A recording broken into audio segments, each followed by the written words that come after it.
Student association Yogi Adityanath पे नजर गड़ाए बैठा हुआ है। ये लड़का सब सरकार के पक्ष में है, बस रीक जाम करा दे आरओ का। हाँ, अच्छा, इससे फर्क पड़ेगा थोड़ा? बहुत फर्क पड़ेगा। तो ये बताइए, योगी और मोदी पे कितना भरोसा? तो अब जो देश की सत्ता पे है, हमें लगता है अगर पिछली की सरकारों आपकी सरकारों में बेहतर काम हो रहा है तो उसमें मैं कहना चाहूँगा, हाल ही में संसद ने नकल विहीन अध्यादेश पारित किया है। तो वो कानून इसी के लिए ही बना है कि जितनी भी परीक्षाएं हैं, वो चाहे प्रतियोगी परीक्षाएं हों या बोर्ड की परीक्षाएं हों, कि हाई स्कूल सीबीएसई जो भी बोर्ड हैं, उन सबको नकल विहीन परीक्षा कराई जाए, उसके लिए अध्यादेश। इस तरीके से पुलिस का आपने देखा होगा के भविष्य के साथ जो खिलवाड़ करेगा, हम लोग भी जीरो टॉलरेंस की नीति को अपना करके उन तत्वों से उतनी ही सख्ती और कठोरतम तरीके से निपटने का काम करेंगे जो हमारे युवाओं की भविष्य के साथ खिलवाड़ करने का दुस्साहस करेगा। और सरकार ने जो कार्रवाई प्रारंभ की है, प्रारंभ में भी की थी, अब फिर एक बार और कार्रवाई हम लोग करने जा रहे हैं ऐसे लोगों को खिलाफ। क्योंकि हम लोग तकनीक का उपयोग करते हैं तो हम लोगों के समान ही वे तत्व भी तकनीक का उपयोग करने लगते हैं। कभी कभी मैं सोचता हूं कि अगर वे लोग भी अगर सकारात्मक सोच रखते तो संभवतः गलत काम नहीं करते, अच्छी दिशा में आगे बढ़ते, खुशहाल का जीवन व्यतीत करते। लेकिन अब वे न घर के रहेंगे न घाट के रहेंगे, क्योंकि अब तो सरकार जब अपनी कार्रवाई कर रही है तो बहुत बड़ी कार्रवाई हम लोग ऐसे तत्वों के खिलाफ करेंगे जो युवाओं के भविष्य के साथ खिलवाड़ करेंगे। और कार्रवाई भी ऐसी होगी, क्योंकि हम लोग जब कार्रवाई करते हैं तो उसको एक ऐसा प्रस्तुत करते हैं, नजीर बन जाए, नजीर बनवाएंगे, दोस्तों को के सामने एक उदाहरण प्रस्तुत करवाएंगे। लखनऊ के कपूरथला चौराहे पर अपने कैमरामैन से कहेंगे एक बार सब कुछ दिखा दे यहाँ से कि ये है कपूरथला चौराहा लखनऊ का, जिसे कहा जाता है एक तरीके से शिक्षा का हब। यहाँ पे जितने भी कम्पिटिटिव एग्ज़ाम होते हैं, जितने भी प्रदेश की युवा जो कंपटीशन की तैयारी करते हैं, लखनऊ में आके मोस्टली यहाँ पे मिल जाते हैं। और सामने है ये चाय, बहुत फेमस चाय की दुकान है, सोनू की चाय है, तो यहाँ पर लोग काफ़ी आते हैं। तो जिस तरीके से माहौल चल रहा देश में, जानेंगे कि क्या माहौल चल रहा देश में। और कुछ अभी पिछले दिनों की घटनाएँ हुई हैं, पेपर लीक का मामला भी सामने आया है। जिस तरीके से जानते हैं हमारे साथ सर हैं। सर, क्या नाम है आपका? सर, मेरा नाम सुनील शुक्ला है और मैं प्रतियोगी परीक्षा की तैयारी कर रहा हूँ लखनऊ में रहकर। जी सर। तो ये बताइए कि जिस तरीके से पेपर अभी आउट हुए, या सरकार, आपको लगता है ये जल्दबाजी में एग्ज़ाम हुआ उसकी वजह से हुआ है या कहीं ना कहीं लापरवाही आयोग की रही है? देखिए सर, ना ये लापरवाही आयोग की रही है और ना ही जल्दबाजी में हुआ है। एग्ज़ाम अपने तरीके से होते हैं, इसमें लापरवाही बिल्कुल नहीं कहेंगे। आयोग और बोर्ड पूरी तरह से शुचितापूर्ण एग्जाम कराने के लिए प्रयास किया, उसने प्रयासरत भी है। कमी उन लोगों की है जो हमेशा सेंधमारी में लगे रहते हैं और गलत तरीके से नौकरी लेना चाहते हैं। तो इनके लिए ऐसा कोई कानून प्रावधान क्यों नहीं आता है? तो कानून तो है इस पे, लेकिन हाल ही में मैं कहना चाहूँगा, हाल ही में संसद ने नकल विहीन अध्यादेश पारित किया है। तो वो कानून इसी के लिए ही बना है कि जितनी भी परीक्षाएं हैं, वो चाहे प्रतियोगी परीक्षाएं हों या बोर्ड की परीक्षाएं हों, कि हाई स्कूल सीबीएसई जो भी बोर्ड हैं, उन सबको नकल विहीन परीक्षा कराई जाए, उसके लिए अध्यादेश। इस तरीके से पुलिस का आपने देखा होगा, वायरल हुआ था कि नकल बहुत तेज़ी से हुआ, लेकिन कल माननीय मुख्यमंत्री जी ने उसको रद्द कर दिया, री एग्ज़ाम कराएंगे। अब आरओ के छात्र भी लगे हुए हैं, तो क्या सोचते हैं कि ये भी कैंसिल हो जाना चाहिए? देखिए सर, मेरा मानना ये है कि उसमें साक्ष्य प्राप्त हुए और उन साक्ष्यों के आधार पर ये पाया गया कि इसमें ऐसा हुआ है। जो विसंगतियां हुई, जो पेपर लीक का मामला आया, उन साक्ष्यों के आधार पर सरकार ने उसको संज्ञान में लिया और उसे शीघ्र उन्होंने उसका निपटान किया, परीक्षा कैंसिल कराया और 6 महीने के भीतर परीक्षा कराने का उन्होंने आश्वासन दिया। आज जिस तरीके से माननीय मुख्यमंत्री जी का एक वक्तव्य आया कि हम युवाओं के साथ ये गलती नहीं होने देंगे, जिन्होंने भी ऐसा कुकृत्य किया है उनके खिलाफ ऐसी कार्रवाई करेंगे कि उनकी जो है दर पीढ़ी याद रखेगी। तो आप इसे करते हैं या क्या? बिल्कुल सर, मैं सराहना करता हूँ और माननीय मुख्यमंत्री जी ने जो ये वक्तव्य दिया है सराहनीय है। इससे जो इस तरह के माफिया लोग हैं, इस तरह से जो इसमें सेंधमारी करते हैं, उनके अंदर एक भय की लहर जाएगी और शायद फिर दोबारा ऐसा करने से डरेंगे। योगी जी के बातों पे भरोसा कर रहे हैं आप लोग? बिल्कुल सर, कर रहे हैं, क्योंकि वो दोबारा मुख्यमंत्री बने हैं तो भरोसे के आधार पर ही बने हैं और जनता ने भरोसा जताया है, हम सब भरोसा जताते हैं। जी, ये आम चुनाव बहुत करीब आ रहा है। जी, आचार संहिता कुछ ही दिन में लागू हो जाएगी।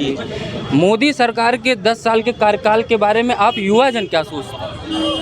हम लोग ने जो अभी तक हम लोग चूँकि प्रतियोगी छात्र हैं, हम लोग पढ़ाई भी करते हैं, उनकी ढेर सारी योजनाएं हैं जो हम लोग पढ़ते हैं, और उसके आधार पर हम तो यही आकलन करते हैं, और हम सभी प्रतियोगी छात्र जितने भी हैं वो यही सोचते हैं कि योगी सरकार ने नौकरी देने का, मोदी सरकार ने नौकरी देने का काम किया है। और मैं बस यही कहूँगा कि जो विसंगतियाँ हैं उनको दूर किया जाए, और जो प्रतियोगी छात्र बाहर रहकर तैयारी कर रहे हैं वो शुचितापूर्ण एग्ज़ाम हो, जिससे वो पारदर्शी तरीके से एग्ज़ाम होगा तो उनको नौकरी, अपने लक्ष्य को प्राप्त करने में, नौकरी प्राप्त करने में आसानी होगी। अब थोड़ा हम राजनीतिक प्रश्नों में आ जाते हैं कि जिस तरीके से चुनाव करीब आ ही रहा है, तो पक्ष विपक्ष दोनों अपने राह पर चल पड़े हैं। अब बहुत ही ज़्यादा क्या नाम है, रैलियाँ होंगी, हर एक चीज़ होंगी। तो आप लोगों को क्या लगता है कि जिस तरीके से सरकार ने काम किया है उसको दोबारा वापस आना चाहिए कि नहीं आना चाहिए? बिल्कुल आना चाहिए सर। हाँ। सर, मेरा मानना ये है कि जिस तरह से बीजेपी गवर्नमेंट ने केंद्र और राज्य दोनों में जिस तरह से कार्य किया है, वो हर वर्ग के लिए, वो चाहे युवा हो, चाहे जो है मध्यम वर्ग हो, चाहे वृद्धावस्था के लोग हों, सबको सारी योजनाएं, वृद्धावस्था पेंशन, और किसानों को किसान निधि, और जो है किसान के लिए ढेर सारी योजनाएं हैं। तो उस आधार पर ये देखा जा रहा है कि हाँ, सरकार को बिल्कुल आना चाहिए। जिस तरीके से राहुल गांधी जी न्याय यात्रा लेके निकले हुए हैं, न्याय की मांग कर रहे हैं, तो उनके ही जब से वो यात्रा लेके निकले हुए हैं, तब से उनके ही बड़े बड़े नेता पार्टियों से टूटकर बीजेपी में ही सम्मिलित होते चले जा रहे हैं। सर, सबसे बड़ा कारण इसका ये हो सकता है क्योंकि जितने भी विपक्ष के नेता हैं उनको ये भी लग रहा है कि सरकार तो बीजेपी की ही आ रही है और केंद्र में दोबारा बनने जा रही है। इसका भी एक कारण हो सकता है। दूसरा हो सकता है कि बीजेपी की नीतियाँ, उनके विचार से वो प्रभावित हो रहे हैं, ये भी एक कारण हो सकता है। बहुत लोग कह रहे हैं कि ईडी सीबीआई का डर है, इस वजह से उसमें शामिल हो जा रहे हैं। सर, अब ये कह पाना तो मैं उचित नहीं समझूंगा, क्योंकि मुझे ये जानकारी भी नहीं है कि जो इसमें शामिल हो रहे हैं क्या उनके अंदर ये भय है, क्या उस श्रेणी में आते हैं। क्योंकि अगर मैं उनके बारे में जान नहीं रहा हूँ तो मैं ये कैसे कह सकता हूँ कि हाँ वो इस डर से जा रहे हैं। ये बताइए सर, जिस तरीके से बसपा पार्टी मायावती जी की पार्टी है, एक समय अपने समय में काफ़ी शिखर पे थी वो पार्टी, आज इस तरीके से उसमें बिखराव होता चला जा रहा, पार्टी में कुछ बच नहीं रहा। क्या मायावती अपनी पार्टी को चला नहीं पा रही? सर, किसी भी पार्टी को सुचारू रूप से चलाने के लिए, उसे संचालित करने के लिए जो पार्टी का मुखिया हो उसे वास्तविक धरातल पर उतरना होता है और मेहनत करनी होती है, लोगों के बीच में जाना होता है, लोगों की समस्याओं का निपटान करना होता है। यदि आप सक्रिय नहीं हैं तो धीरे धीरे पार्टी का टूटना तो तय होता है सर। जैसे आज ही एक सांसद उनके रितेश पांडे हैं अम्बेडकर नगर से, वो बीएसपी को छोड़कर भाजपा में शामिल हो चुके हैं। सर, इसके विषय में मुझे जानकारी नहीं है, लेकिन अगर ऐसा है तो हर कोई सर सुरक्षित जोन में रहना चाहिए, अपना उज्जवल भविष्य देखते हुए बीजेपी में शामिल। बिल्कुल सर, सुरक्षित, मैंने बताया नहीं सर, सुरक्षित जोन में जाना चाहता है। अब उनको ये लगता है कि बीजेपी सरकार दोबारा सत्ता में आ रही है, तो ये भी एक कारण हो सकता है। बीजेपी कह रही है कि हमारे सत्ता में आने का कारण ये है कि जिस तरीके से डबल इंजन की सरकार, एक केंद्र की और एक उत्तर प्रदेश की, क्योंकि उत्तर प्रदेश लोकसभा का सबसे बड़ा क्षेत्र है, 80 सीटें पाई जाती हैं। कहा जा रहा है कि जो है 80 की 80 सीटों पे दावा ठोक रहे हैं कि हम जीतेंगे। हमने यहाँ पर अपराधीकरण को ख़त्म कर दिया। क्या लगता है उत्तर प्रदेश वासियों को?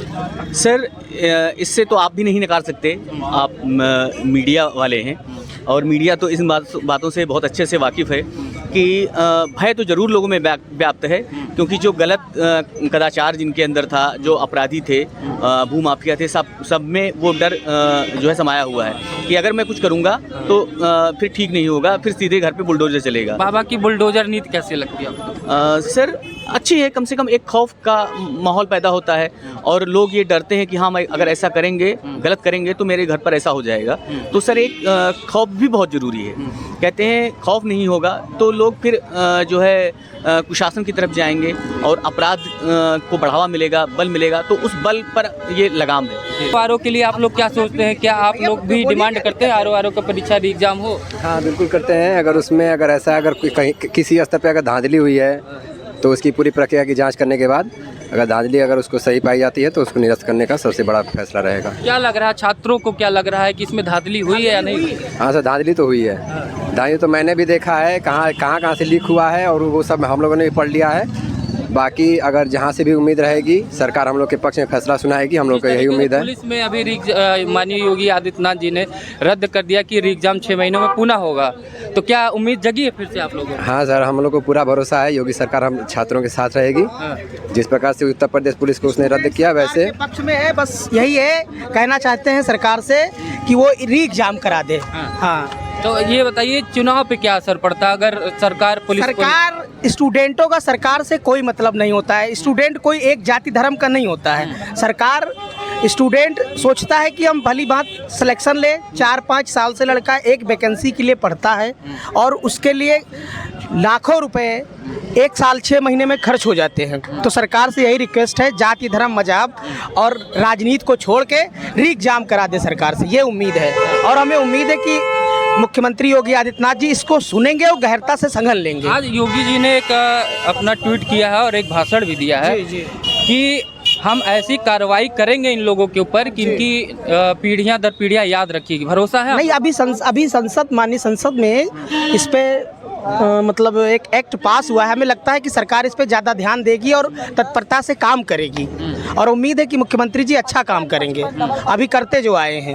हाँ, तो क्या अच्छा ये बताइए, कुछ राजनीतिक प्रश्न पूछते हैं। आप लोग युवा है, हम लोग पढ़ने वाले युवा भी हैं, तो ये बताइए युवाओं के मन में क्या चल रहा है सरकार के प्रति? सरकार कैसा काम कर रही है? कर रही है, बढ़िया काम कर रही है। बस एग्जाम करा दे, यही अच्छा काम कर। बस रोजगार, बहुत लोग कहते हैं कि सरकार ने रोजगार नहीं दिया। सारी सरकारें कोई रोजगार नहीं दे पाती हैं 100%। जो सरकार कर रही बेहतर कर रही है। अच्छा। हाँ, बस एग्जाम यही है कि री एग्जाम करा दे सरकार। जी, हम तो यही डिमांड करते हैं कि मतलब अगर उसमें धांधली हुई है तो गवर्नमेंट को उसको निरस्त करके, आयोग को निरस्त करके दोबारा एग्ज़ाम करवा देना चाहिए, क्योंकि उससे जितने पढ़ने लिखने वाले युवा हैं उनका भला हो जाएगा। अच्छा, तो पुलिस का जिस तरीके से एग्ज़ाम होगा तो आप लोगों में कुछ उम्मीदें जगी हैं कि? जरूर सरकार ने इसको जांचा और जो पुलिस बोर्ड थी जांचा, साक्ष्य मांगे थे मेल द्वारा, प्रस्तुत किया गया, उसमें पाया गया कि हाँ भाई पेपर कुछ दिन पहले आउट हुआ था तो कल गवर्नमेंट ने रद्द कर दिया। तो सबका एक प्रोसेस होता है। स्टूडेंट एसोसिएशन योगी आदित्यनाथ पे नजर गड़ाए बैठा हुआ, ये लड़का सब सरकार के पक्ष में है, बस री एग्जाम करा दे आरओ का। हाँ, अच्छा, इससे फर्क पड़ेगा? थोड़ा बहुत फर्क पड़ेगा। तो ये बताइए योगी और मोदी पे कितना भरोसा?